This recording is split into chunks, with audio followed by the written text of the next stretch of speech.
And this is my prayer, that your love may increase ever more and more in knowledge every day, in every kind of perception to discern what is of value, so that you may be pure and blameless for the day of Christ. Last week, I concluded my homily by asking us this week to reflect on two words: experience and share. Advent, as we recall, is a special time of preparation to prepare our hearts to welcome Christ, to experience God's love, and to share it. Also this Advent, we are focusing on the corporal and the spiritual works of mercy, in light especially of the extraordinary year of mercy, which begins on Tuesday, on the solemnity of the Immaculate Conception. Last week I looked at the first corporal work of mercy, feed the hungry, and the first spiritual work of mercy, admonish the sinner. And so this week we turn to the second work of mercy. The second corporal work of mercy is to provide drink to the thirsty, which really piggybacks off the first, to feed the hungry. Now, corporal works of mercy refer to taking care of the body. Giving drink to the thirsty asks us to consider whether or not we are truly attentive in providing the basic needs of our neighbors, our brothers and sisters in Christ. This doesn't mean when we're out at a restaurant that we purchase a drink for someone, but rather when we see someone working hard, especially on a hot summer day, struggling to make it through. I remember when I did door-to-door census, when I was in seminary, there were many good people, even not of the Catholic faith, who would be kind enough to extend a drink of water, especially when the humidity was high. And it doesn't mean you have to be poor, but individuals who are simply working hard, doing their job. Are we taking care of one another? That is what we must ask ourselves. Are we caring for each other? Now, before I go any further, I would like to point out that on this second Sunday of Advent, it falls on December 6th, the memorial of St. Nicholas of Myra, the true Santa Claus. St. Nicholas of Myra models for each of us the spirit of generosity.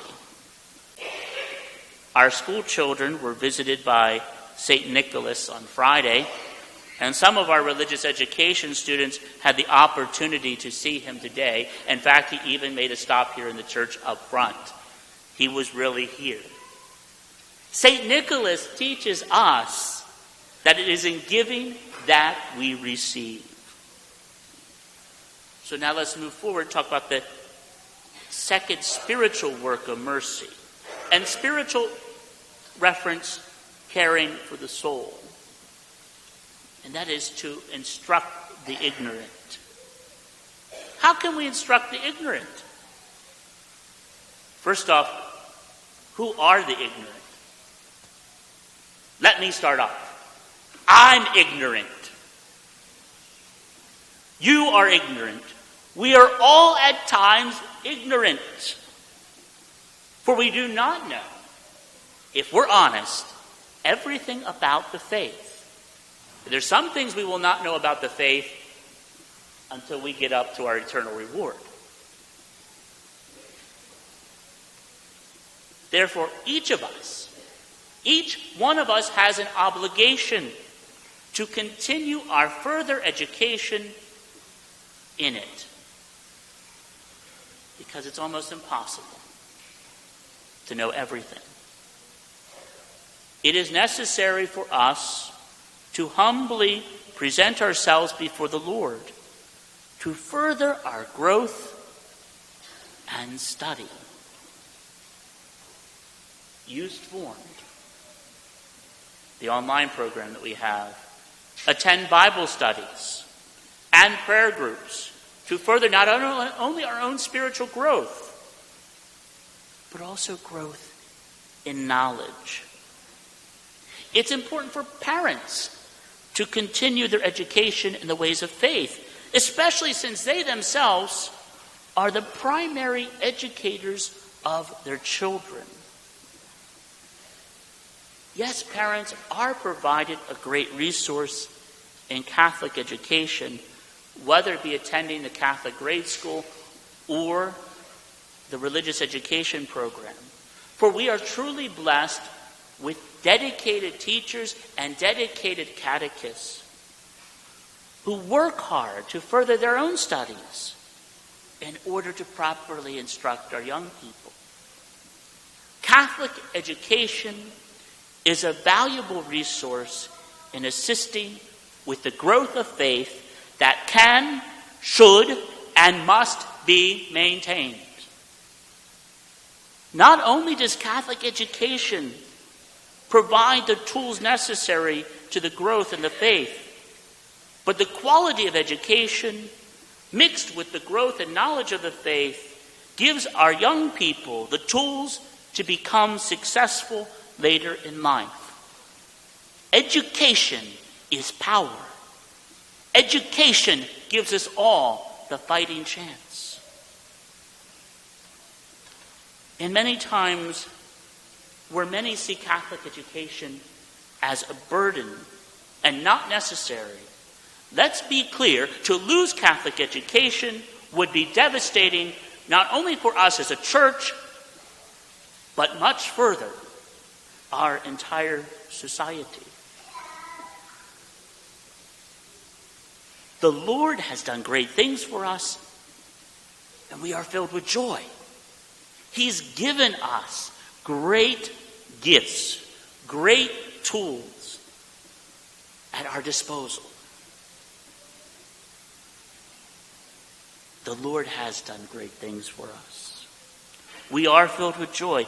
Indeed, as it's been said time and time again, everything that we have, everything that we've been given, everything that we have earned has been given to us ultimately by God. And in return, we are called to use those gifts to glorify Him. This second week of Advent, our challenge is this: to share the cause of our joy. The corporal and the spiritual works of mercy are all about that. Sharing the cause of our joy. Giving is not a burden.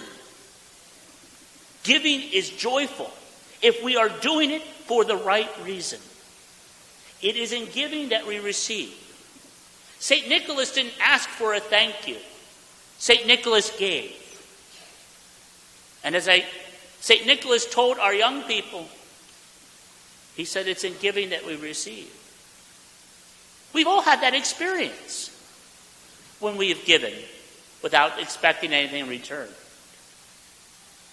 We give because we knew it was the right thing to do. In our hearts, we felt happy. We feel great. That is joy. That is true joy. Jesus, others, you. Advent is a time to prepare for Jesus. To prepare and make straight His path. As John the Baptist so voicefully and boastfully said, prepare the way, make straight His paths. Care for others. Care for their needs. And in the end, we're taking care of ourselves and our souls. Think about the gifts and look for opportunities to share them.